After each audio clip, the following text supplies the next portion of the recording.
Delhi NEET student protest में एक ऐसा नया मोड़ आ गया जिसकी उम्मीद अमित शाह को भी नहीं थी। उसमें पंजाब के किसानों की एंट्री हो गई है। पर अब सवाल ये उठ रहा है कि आने वाले दिनों में क्या होगा। क्या सीजेपी वाले प्रधान का इस्तीफा ले पाएंगे या फिर भारत की स्थिति नेपाल जैसी तो नहीं हो जाएगी। सब बताता हूं इस वीडियो में।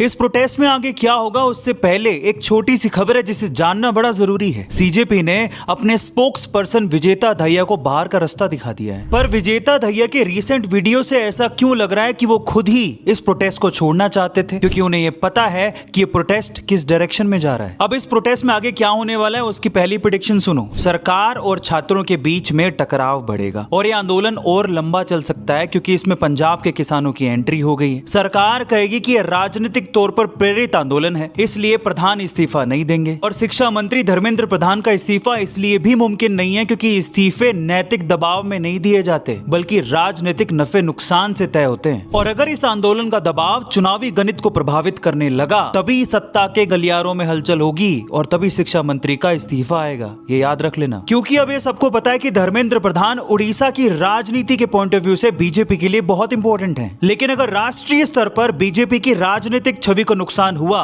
तो प्रधान का इस्तीफा आना तय है। और अब एक और सवाल कि क्या नेपाल जैसी अराजकता की तरफ बढ़ रहा है भारत? नहीं, भारत में नेपाल जैसी स्थिति मुमकिन नहीं है। लेकिन इसमें एक बात तय है कि अगर सरकार ने समय रहते छात्रों से सीधे बात करके उनके मुद्दों को नहीं सुलझाया तो ये जेनजी बनाम सिस्टम की लड़ाई भारत की राजनीति में एक नया अध्याय लिख सकती है। और अगर वाकई अमित शाह चाणक्य हैं तो वो छात्रों की मांगों को सुनेंगे और आगे की कार्यवाही करेंगे। पर कल जो जंतर मंतर पे स्टूडेंट्स प्रोटेस्ट कर रहे थे उनके साथ जो भी हुआ उसे किसी भी तरह से सही नहीं ठहराया जा सकता और सरकार को इसके लिए रिस्पॉन्सिबिलिटी लेनी चाहिए। अब अच्छा तो ये है कि समय रहते सरकार इन स्टूडेंट्स की बात सुने, नहीं तो इनके कंधे पे जिस तरह से बंदूक रख के बाहर की शक्तियां इस प्रोटेस्ट को प्रभावित कर सकती हैं वो भारत की सरकार अच्छी तरीके से जानती है, जो ना इन भारत के छात्रों के लिए अच्छा है और ना ही भारत के भविष्य के लिए। आपका इसके बारे में क्या कहना है कमेंट सेक्शन में जरूर लिखिएगा और ऐसी वीडियोस के लिए फॉलो जरूर कर लीजिएगा। मिलते अगली वीडियो में।